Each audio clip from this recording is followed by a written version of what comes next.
And the Oscar goes to... 안녕하세요, 최 기사입니다. 사실 이번 주제로 기생충에 대해 다루려고 했던 건 아니었습니다. 하지만 저를 비롯한 많은 분들이 아카데미의 수상 장면을 보고 흥분을 감출 수 없었을 것입니다. Parasite. 그래서 저 또한 원래 하려고 했던 주제인 대화 장면을 기생충의 기생에서 진행해 보도록 하겠습니다. 대개의 영화나 드라마에서 가장 많이 등장하는 장면은 바로 대화 장면입니다. 많은 경우 대사를 통해 이야기를 전진시키거나 정보를 전달합니다. 때문에 대화 장면은 대부분 비슷하거나 평이하다고 생각하시는 분들도 있을 것 같습니다. 하지만 박찬욱 감독을 비롯한 국내외의 수많은 거장들은 대화씬을 어떻게 찍는지만 보면 연출력을 가늠할 수 있다고 말합니다. 그만큼 대화 장면은 감독들이 고심해서 연출하는 중요한 장면입니다. 지금부터 영화의 초반부를 시간순으로 따라가며 대화 장면들을 살펴보도록 하겠습니다. 8분대의 장면입니다. 일가족이 백수인 기훈의 집에 민혁이 찾아왔습니다. 수석을 선물로 전달하고 둘만 집에서 나온 상황입니다. 풀샷으로 시작해서 두 인물이 테이블에 앉는 것을 보여줍니다. 드라마 작업을 하면서 풀바바라는 말을 처음으로 들었습니다. 이것은 풀샷, 바스트샷, 바스트샷의 줄임말입니다. 이렇게 줄임말까지 쓰는 걸 보면 풀샷과 두 개의 바스트샷이 두 명의 대화 장면을 구성하는 가장 기본적인 요소라는 걸 알 수 있습니다. 설정샷인 풀샷으로 두 인물의 위치, 주변 공간 등을 보여줍니다. 그리고 대사를 하고 있는 인물을 중심으로 번갈아가며 바스트샷을 잡아줍니다. 박다혜, 고2. 네가 내 대신 얘 과외 선생님 좀 해줘라, 영어. 민혁의 이야기가 본론으로 향하면서 샷은 조금 더 타이트해집니다. 부잣집 과외야, 돈도 많이 줘. 기우의 입장에선 민혁의 제안이 솔깃하지만 한 가지 문제가 걸립니다. 자신의 신분을 속여야 한다는 것이죠. 그럼 나보고 대학생인 척하라는 거야? 민혁은 이러한 상황을 다 알고 해결책까지 준비해온 상태지만 마치 선택권을 기우에게 넘기는 것처럼 카메라의 움직임을 통해 보여줍니다. 하지만 이 무빙은 단순히 선택권만을 넘긴 것이 아니라 앞으로 벌어질 엄청난 사건의 단초를 제공한 것이기도 합니다. 이후로 두 인물을 좀 더 타이트한 사이즈로 보여주는데 단지 사이즈뿐만 아니라 바뀐 것이 또 한 가지 있습니다. 이전까지는 오버 더 숄더 샷을 썼던 것과 달리 단독 샷을 사용한다는 점입니다. 오버 더 숄더 샷은 이처럼 뒷사람의 어깨를 걸고 찍은 걸 의미하며 줄여서 OTS 샷 또는 OS 샷이라고도 합니다. 요즘은 영화든 드라마든 대개 두 대의 카메라로 동시에 촬영합니다. 이처럼 사이즈가 상이한 두 가지의 OS 샷을 찍는다거나 OS 샷과 단독 샷을 동시에 찍기도 합니다. 다시 말하자면 대부분의 대화씬에서 동일한 커버리지의 OS 샷과 단독 샷이 존재하며 편집자는 그것들을 언제 어떻게 사용할지 결정해야 합니다. 결국 기우는 동생 기정이 위조한 재학증명서를 들고 부잣집에 입성합니다. 영교와 일종의 면접을 보는 장면인데 여기서는 단 두 개의 OS샷만으로 구성되어 있습니다. OS샷과 단독샷의 차이를 수학 공식처럼 딱 맞아떨어지게 설명하기는 어렵습니다. 하지만 둘 중 하나를 선택해야 할 때 이 점을 염두에 두면 선택에 도움이 될 것입니다. OS샷은 넓은 의미에서 투샷이라고 볼 수 있습니다. 즉 말을 건네받는 대상이 한 앵글에 같이 잡힌다는 뜻입니다. 그래서 상대방에게 호소나 설득, 부탁하는 것처럼 감정적으로 접근할 때 더 어울립니다. 그리고 객관적인 느낌을 주기도 합니다. 반대로 단독샷은 주관적인 느낌을 줍니다. 분명 한 공간에 같이 있지만 프레임에 한 명만 잡힘으로 그의 흔들리지 않는 주관이나 이미 결정된 이야기 또는 지시 등에 더 어울립니다. 다시 영교와 기우의 면접 장면으로 돌아가 보겠습니다. 서류 이런 건 필요 없고요. 대화의 주도권은 당연히 면접관인 영교가 쥐고 있습니다. 앞서 짧은 기우의 컷에 비해 영교의 컷은 씬이 끝날 때까지 이어집니다. 내년 수능 때까지 민혁쌤하고 계속 쭉 가고 싶었어요. 중간에 가정부인 문광이 차를 가져다 줍니다. 기우가 잔을 들 때 하나의 포인트가 생깁니다. 아무튼 그래서 좀 실례지만 솔직하게 말씀을 드리면 영교가 장황했던 서론을 마치고 본론을 시작한 것입니다. 레벨이 아니라면 그치 무슨 의미가 있나 뭐 이런. 카메라도 따라서 영교에게 다가갑니다. 어느새 보면 영교는 OS가 아닌 단독입니다.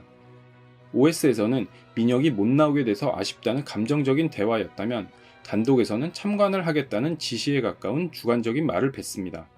저기 오늘 첫 수업 제가 참관을 좀 해도 될까요?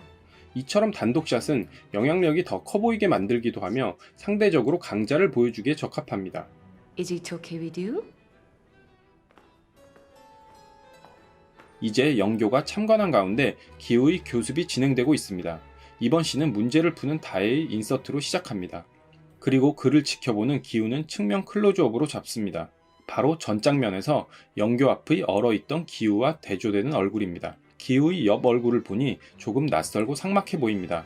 반대쪽 얼굴에 뭔가를 숨기고 있는 것 같기도 합니다. 다혜 또한 단독샷으로 보여줍니다. 하지만 측면은 아닙니다.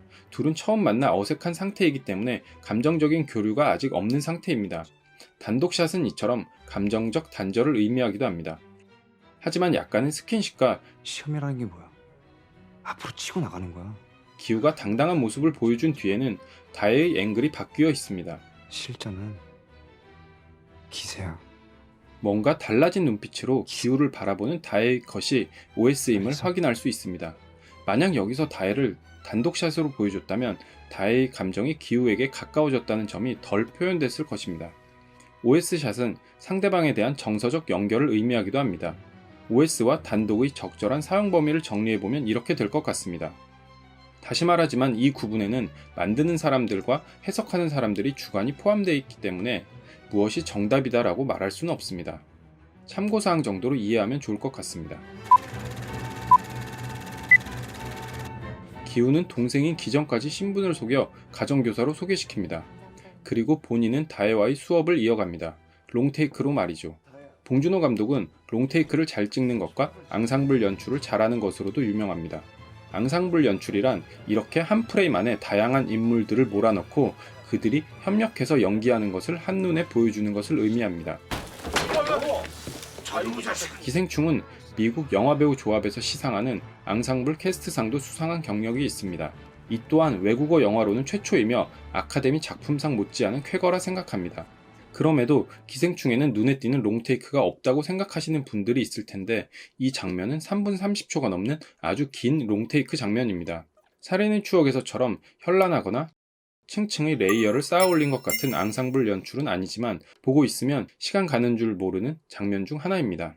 이런 건 감독이 영화를 완전히 장악하고 있어야 가능하며 또한 배우에 대한 믿음 그리고 대본에 대한 자신감이 없으면 할 수 없는 연출이라는 생각이 듭니다. 만약 일반적인 대화 장면처럼 커버리지를 나눠서 찍었다고 가정해보면 제시카 여자친구죠. 지금보다 더 좋을 것 같다는 생각이 들진 않습니다. 그렇지만 이렇게 긴 씬을 굳이 하나의 컷으로 간 이유가 궁금해지기도 합니다. 개인적인 견해로는 결국 주제의식과의 연관성이라는 생각이 듭니다. 다른 인물들을 다룰 때는 앵글을 통해 계급의 상하를 명확히 표현합니다. 하지만 이 둘은 동등하거나 혹은 기우가 주도권을 잡고 있는 것 같습니다. 제시카 여자친구죠. 영교와의 면접 장면에서 차 한 모금도 제대로 마시지 못한 기우가 여기서는 편하게 잔을 드는 것만 봐도 그렇습니다. 영화 안에서 유일하게 계급을 초월해서 교감하는 캐릭터들이기 때문에 한 프레임 안에서 동등하게 아이레벨로 보여주는 게 아닐까라는 생각이 듭니다. 최근 한국 드라마의 대화 장면은 채 2, 3초도 되기 전에 컷을 넘기는 경향이 있습니다. 이 장면만큼은 아니더라도 프레임 내에서 배우들이 충분한 연기를 펼칠 수 있게끔 좀 더 신중하게 컷을 나눠야겠다는 생각을 하게 만드는 장면이었습니다. 이제 기우에서 기정으로 포커스가 옮겨갑니다. 다솜과의 첫 수업을 마친 기정과 영교를 평범한 투샷으로 시작합니다. 하지만 기정이 가짜 통찰력을 발휘하자 다솜이한테 무슨 일이 있었나요, 1학년 때? 그에 놀란 영교가 기겁을 하며 카메라도 따라서 움직입니다. 이전에 다뤘던 이미지 라인을 카메라 무빙을 통해 넘어간 것입니다. 이런 경우엔 상대 인물도 이미지 라인을 같이 넘겨줘야 하는데 기정은 최초에 설정한 이미지 라인의 안쪽에 그대로 남아 있습니다. 따라서 이어지는 둘의 대화는 이미지 라인이 깨진 채 계속 진행됩니다. 이는 아마도 충격받은 영교의 심리 상태나 모순적인 상황을 강조하기 위한 의도가 아닐까 조심스레 생각해 봅니다. 아니면 이미지 라인 따위 크게 신경 안 쓸 수도 있고요. 기정에 이어 기택, 충수까지 온 식구가 영교의 집에 취업을 하고 이후로 이야기는 롤러코스터를 탄 듯 진행됩니다. 지금까지 다룬 것 외에도 재미있는 대화 장면들이 많이 있습니다. 눈을 가리고 말하는 기택과 수석을 껴안은 기우의 대화 장면, 반사되는 유리를 거울처럼 활용한 기우와 다혜의 대화 장면, 혹은 아예 대화 내용을 들려주지 않는 영교와 문강의 대화 장면 등등 기생충은 블랙 코미디적 장르 영화지만 대부분의 장면이 대화씬으로 구성되어 있습니다. 영화를 아직 못 보셨거나 다시 볼 계획이 있다면 대화 장면을 어떻게 찍고 편집했는지 유심히 보면서 그 의미를 다시 곱씹어보는 것도 하나의 관전 포인트가 될 것 같습니다. 좋은 대화 장면이 나오려면 좋은 연출과 연기자도 필요하지만 그 이전에 좋은 대본이 있어야 합니다. 그런 의미에서 봉준호 감독은 좋은 감독이며 동시에 좋은 작가이기도 합니다. 훌륭한 수상소감 역시 디테일한 대사적 연출의 연장선이라는 생각이 듭니다. 오스카 측에서 허락한다면 텍사스 전기톱으로 이렇게 5개로 잘라서 나누고 싶은 마음입니다. 오스카 수상을 다시 한번 축하하며 이번 영상을 마치겠습니다. 그럼 시청해주셔서 감사합니다. Drink until next morning. Thank you.